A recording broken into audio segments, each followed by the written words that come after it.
अच्युतं केशवं रामनारायणं कृष्णदामोदरं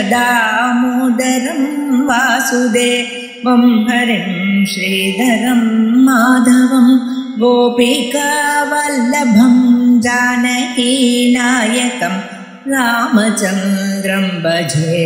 अच्युतं केशवं सत्यभामाधवं माधवं श्रीधरं राधिका राधितं इन्दिरामन्दिरं चेतसा सुन्दरं देवकी नन्दनं नन्दजं सन्ददे।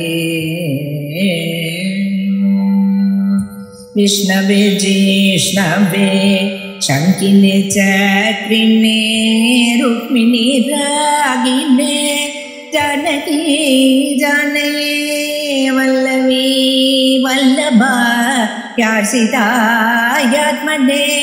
कंसविध्वंसिने वंशिने ते नमः कृष्ण गोविन्दके रामनारायण श्रीपते वासुदेवाजित श्रीनिधे अच्युता नन्त हे माधवा दोक्षज द्वारका नायक द्रौपदी रक्षक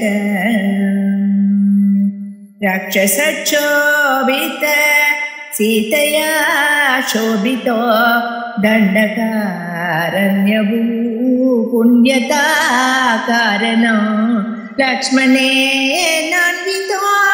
वानरै सेवितो गस्त्य पूजितो राघव पातु माम्।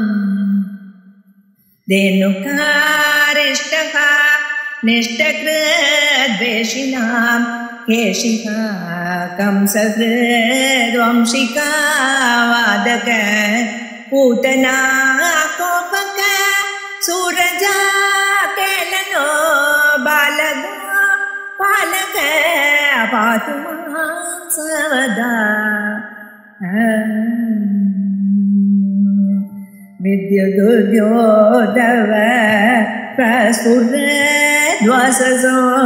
प्रवृडम्बो दवत्रोलसद्विग्रहं वन्यया मालया शोभितो रस्थलो लोहिता ग्रीद्वयो वारिजा शम्भजे गुञ्जिते कुन्दले राजमानाननं